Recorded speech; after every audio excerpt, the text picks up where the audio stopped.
It was a chilly evening in the city, the kind where people hurry home, clutching their jackets, desperate to escape the cold wind brushing against their skin. Inside a warm, cozy family restaurant, the smell of fresh bread filled the air. Couples laughed, families chatted. Waiters moved quickly between tables with trays full of steaming food. At a corner table sat a man named Michael, eating quietly by himself. A simple man, dressed neatly, lost in his own thoughts. But tonight, something was about to happen. Something no one in that restaurant would ever forget. The door creaked open, and walked a small black girl, maybe 11, 12 at most. Her clothes were torn, her shoes barely holding together, and her hair was messy, as if she'd been sleeping outside for days. Her eyes were tired, but full of quiet hope. The entire restaurant went silent. People stared at her, some with pity, some with annoyance, some with disgust. She slowly walked toward Michael's table. Her voice trembled.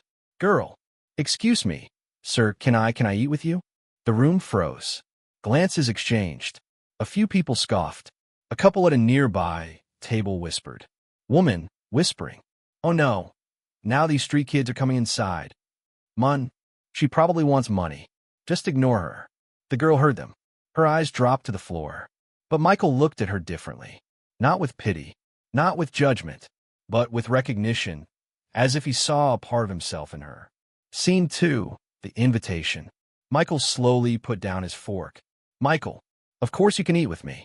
He gently pulled out the chair across from him. The entire place stiffened. A waiter rushed over, panicking. "Waiter, sir, should I remove her? She might disturb other customers." Michael held up his hand. "Michael, she's fine. Bring her a warm meal. Something good." The waiter hesitated, glancing at the manager, who frowned but didn't intervene. The girl sat down slowly, her hands shaking from the cold. "Girl, I'm sorry. I didn't mean to cause trouble. I just haven't eaten since yesterday." Her voice broke. Michael smiled softly. "Michael, you're not causing trouble. You're hungry, and hungry people deserve to eat." She looked at him with wide, teary eyes. Scene 3, her story. As the waiter brought a hot meal, the aroma hit her instantly. She grabbed the fork carefully, almost afraid the food might disappear. Between bites, she told him her story. "Girl, my name is Alani. My mom got sick last year, and she passed away. After that, my uncle kicked me out. Said he couldn't afford to feed me. I've been sleeping behind the grocery store ever since." Michael's heart tightened. "Michael, do you go to school?" She shook her head. "Alani, I want to, but I don't have clothes, or a home, or books, or anything." She looked down, embarrassed. "Alani, I'm sorry, sir. I shouldn't be telling you all this." Michael leaned forward. "Michael, Alani, don't ever apologize for the truth." People around them began to shift uncomfortably, overhearing the conversation. Some stopped eating, guilt visible on their faces. Scene 4. The restaurant owner interferes. Suddenly, the restaurant owner stormed toward them, clearly unhappy. "Owner, sir, we can't allow homeless children to dine here. They make the customers uncomfortable. I must ask her to leave." Alani immediately stood up, terrified. "Alani, I am sorry. I'll go. Please don't be mad." But before she could take a step, Michael gently held her shoulder. He stood up slowly and faced the owner. "Michael, sit down, Alani." She froze. Michael reached into his jacket pocket. He pulled out a card, black and gold. The owner's face drained of color the moment he saw it. "Owner, yes, sir, why you're—" Michael nodded calmly. "Michael, yes, I'm Michael Rivers, the regional director of this entire restaurant chain." The entire restaurant gasped. Waiters exchanged stunned looks. Customers sat up straight. The owner swallowed hard. "Owner, yes, sir, I didn't realize—" Michael interrupted him. "Michael, you didn't need to realize anything. You just needed to be kind." The owner stood frozen, ashamed.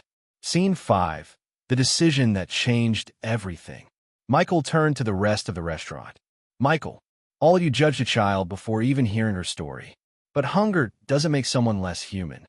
Then he placed his hand on Alani's shoulder. "Michael, this girl will finish her meal. And from today onward, every homeless child who walks into any of our restaurants will be fed free of charge. Gasps filled the room.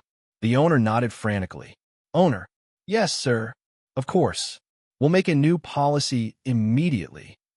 Alani stared at Michael, stunned. Alani, but sir, why are you helping me? Michael knelt down to her height. Michael, because when I was your age, someone helped me too. I know what it's like to have nothing. Her eyes filled with tears. Alani, no one has been kind to me for a long time. Michael smiled softly.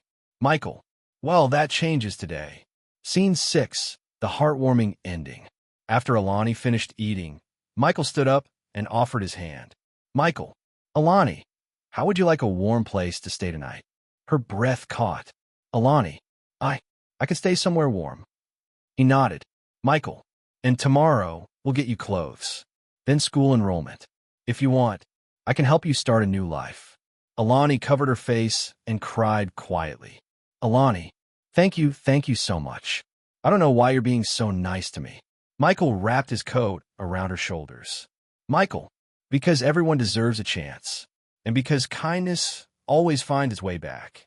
Narrator, and that night, a simple question, can I eat with you?